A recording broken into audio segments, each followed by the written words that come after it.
ظاہر ہے جعفر ایکسپریس کا جو حملہ ہوا اور اس کے بعد یہ کہنا کہ جو نفرت انگیز بیانیہ ہے، چاہے وہ دشمن ملک میں ہو اور چاہے وہ ایسے اکاؤنٹس جو پاکستان کے سوشل میڈیا پلیٹ فارمز کے اوپر یہ نفرت اور شکوک و شبہات پھیلا رہے ہیں، اس کی وجہ سے پاکستان کی جو ایک یکجہتی ہونی چاہیے دہشت گردی کے خلاف وہ متاثر ہو رہی ہے۔ آپ کو بھی لگتا ہے کہ یہ ایک بڑا معاملہ ہے؟ ظاہر ہے آپ کا اپنا تعلق بلوچستان سے ہے، بہت سارے لوگوں کو یہ لگ رہا ہے کہ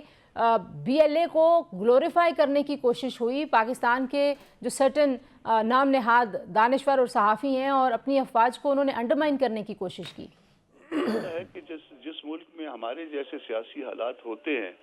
اس میں لوگ دوسروں کی کمزوریاں کسی نہ کسی حوالے سے ڈھونڈتے ہیں، بلکہ وہ بعض اوقات جو ہے وہ اس طرح کی کمزوریاں جو ہے وہ ملک کی خرابی کی طرف بھی چلے جاتے ہیں۔ تو ہم جو ہے وہ جو کاز روٹ ہے اس کو ایڈریس نہیں کر رہے، ہم بی ایل اے کی بات کرتے ہیں، ہم دوسروں کی بات کرتے ہیں یا پی ٹی آئی کو اس میں جو ہے نا انوالو کرتے ہیں۔ مسئلہ صرف یہ ہے کہ اس وجہ کو تلاش کیا جائے جس وجہ سے جو ہے یہ آج ہم اس انجام تک پہنچے ہیں کہ یہ دنیا کے 5-6 ان حصوں میں ہم ان واقعات میں شامل ہو گئے جس میں ٹرین اغوا ہوتی ہے، جس میں اتنے بڑے جو ہے نا وہ کلیم آ جاتے ہیں، یا جس میں جو ہے لوگ ایک دوسرے کو قتل کرنے کی طرف چل پڑتے ہیں، اور وہ سارے بدقسمتی یا خوش قسمتی سے مسلمان ہیں۔ یہ ایک ایسا اس وجہ کو جب تک نہیں ڈھونڈیں گے اس وجہ تک یہ مسئلہ حل نہیں ہوگا۔ صحیح۔ اور اس میں آپ کو لگتا ہے کہ جو بی ایل اے ہے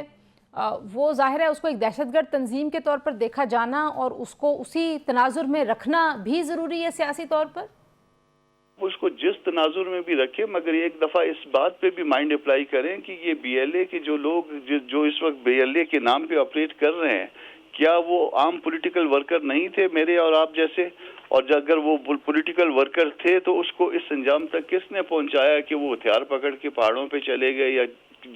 جا کے انہوں نے دستور توڑنا شروع کر دیا یا قانون توڑنا شروع کر دیا؟ وہ وجہ تلاش کیجیے۔ اگر وجہ آپ نے تلاش نہیں کرنی ہے پھر یہ جو ہے نا اس کا کوئی فائدہ نہیں ہے ساری ایکسرسائز۔ ایک دو ایشوز عمران خان صاحب کے جیل میں ہونے کے حوالے سے آج کل بڑے زیر بحث ہیں۔ ایک تو بتائیے کہ کیا واقعی ان کو ایسی کوئی قانونی گنجائش ہے کہ ان کو باہر لایا جائے اس طرح کے کسی اے پی سی میں شرکت کرنے کے لیے قانونی طور پر؟ طاقت کی گنجائش چاہیے ہوتی ہے، تو گنجائش اس میں ہے، پیرول میں ہو سکتا ہے، گنجائش جو ہے نا وہ ہر چیز کی نکالی بھی جا سکتی ہے، مگر جہاں پہ جو گنجائش جو ہے نا وہ آپ کہہ رہی ہیں وہ گنجائش جو ہے وہ ریکوائرڈ نہیں ہوتی ہے، مگر سٹل جو ہے نا چونکہ میں وکیل ہوں تو اس لیے لیگل اس کا جو ہے نا آنسر کر دیتا ہوں کہ لیگل جو ہے نا اس کا آنسر یہی ہے کہ گنجائش موجود ہے۔ ان کو ایک شارٹ ٹرم ایک چھوٹے اس پہ جو ہے نا پیرول پہ چھوڑا جا سکتا ہے، ایک چھوٹے عرصے کے۔ لیکن یہ بھی بتائیے کہ ایک ظاہر ہے دہشت گردی کا مسئلہ ایک بہت بڑا مسئلہ ہے،